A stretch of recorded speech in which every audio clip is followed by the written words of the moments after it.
So tomorrow marks 2 weeks since the SEC approved the first Spot Bitcoin ETFs. So let's get some perspective on this and how the market has responded. What should we be looking for?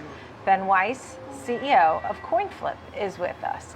When we got the news, and it was much anticipated, it was accidentally tweeted, there were imposters, we've had some volatility in Bitcoin, but we got the okay and the go-ahead from the SEC 2 weeks ago, almost, and hit 49,000. It was exciting.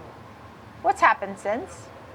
Yeah, Nicole, it's great to be back, and it's been a crazy 2 weeks. I think you saw a lot of that price actually get priced in because, as you said, it wasn't a surprise. There's an appeals court ruling ordering the SEC to take another look at ETFs, and I think a lot of the smart money saw this coming. So, buying the rumors, selling the news as the ETFs got approved.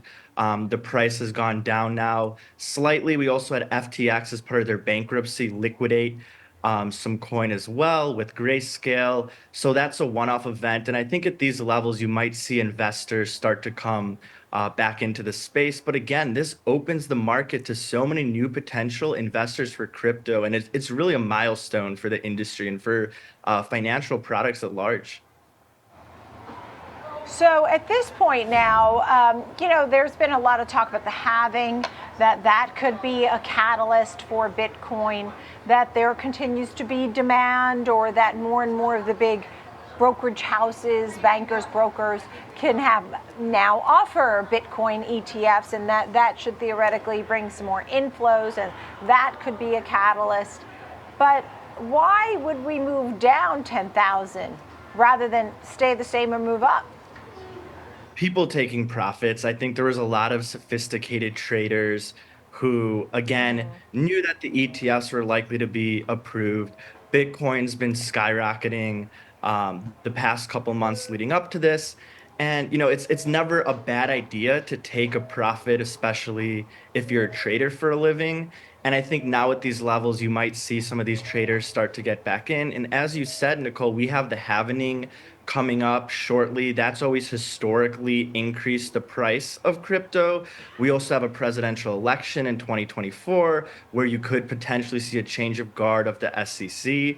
And you have some of the smartest people in the world, again, from the 20-year-old kids in dorm rooms to now, people at places like BlackRock embracing the technology. So I think the fundamentals are stronger than ever. And if you look in the long run, the price of Bitcoin has been up and to the right. And I expect that to continue strongly into 2024.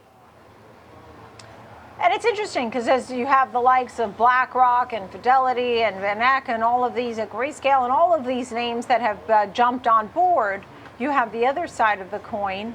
And you have JPMorgan's Jamie Dimon, who really has never been a fan of Bitcoin, actually sort of gave warnings about, how it could be erased. He used, somewhat of a profanity. He just doesn't really believe that it's a good place to put your money. What do you say to that? Yeah, well, Jamie Dimon's an incredibly successful CEO, and he says a lot of things. But one thing I learned in business is to look at actions, not at words. And JP Morgan Chase has made significant investments in blockchain technologies. They have their Onyx project. So they're putting millions and millions, if not billions of dollars into this underlying technology. So, one day Jamie Dimon might say A, the next day he might say B. But one thing's been consistent: JP Morgan Chase has invested heavily in crypto and blockchain technology. I do think that each day, and I always say this, each day that Bitcoin is still around, it brings more confidence. I remember many years ago, I always talk about my kids in the pool with some other kids who said they got Bitcoin at $600 and it was sort of brand new, and I couldn't believe it. We were in Jamaica, and look at it now, right? Those kids are doing great. In the meantime, how do you feel people will be more confident if they invest in this? And what's the way to tell people to invest in this in a way that they don't lose a password and lose their money? Because you've seen those stories where they can't get back on and then they can't get their money. How do you go about this for folks? Maybe people, the 101 of crypto. Well, I think there's many ways, depending on the customer, to purchase and store cryptocurrency. And for me, it's all about growing the pie. I think some of the Bitcoin maximalists might be, well, an ETF defeats the purpose, but I actually think that there's sort of one financial system, and the more access we can get people to Bitcoin, like one of the things about these big companies, about the traditional banking space, is they have a bunch of customers already. It's very expensive and time consuming to acquire new customers. So to have these offerings now to existing customers where they don't have to worry about writing down seed phrases, they don't have to worry about paper wallets and things like that, I think is great for the industry and I think brings in a whole new wave of investors into the space. So whether it's self-custody or ETFs, I think that the more options for everyone, the better. And again, like there's sort of one financial market, and there's no reason that all these financial product innovations we've seen sort of in the traditional investing space aren't going to come and be applied to crypto. And we're already seeing that with the approval of 11 spot Bitcoin ETFs. And there's going to be many more innovations to come. And this is going to start to look more like the traditional investment products that people are familiar with. And as we talk about digital assets and blockchain technology, we think about the likes of Morgan Stanley noting and sounding an alarm in the U.S. dollar's dominance, and whether or not we could be seeing digital assets or crypto in some way being used as the go-to for payments. We're not seeing that here at home, but what about abroad? I mean, we started to see companies taking Bitcoin for payment, right?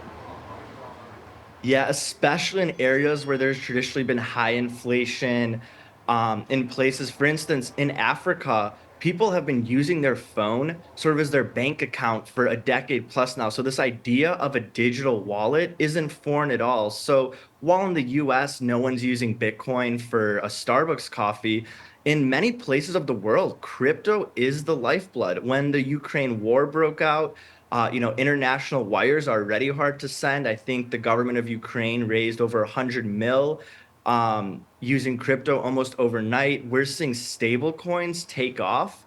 In some ways, that's the best of both worlds. You get exposure to the US dollar without the volatility of some of these other crypto assets, but you get basically instant settlement. So while the US, we're seeing primarily people buy Bitcoin for a store of value, a hedge against inflation, we're seeing internationally real use cases for Bitcoin, for stable coins.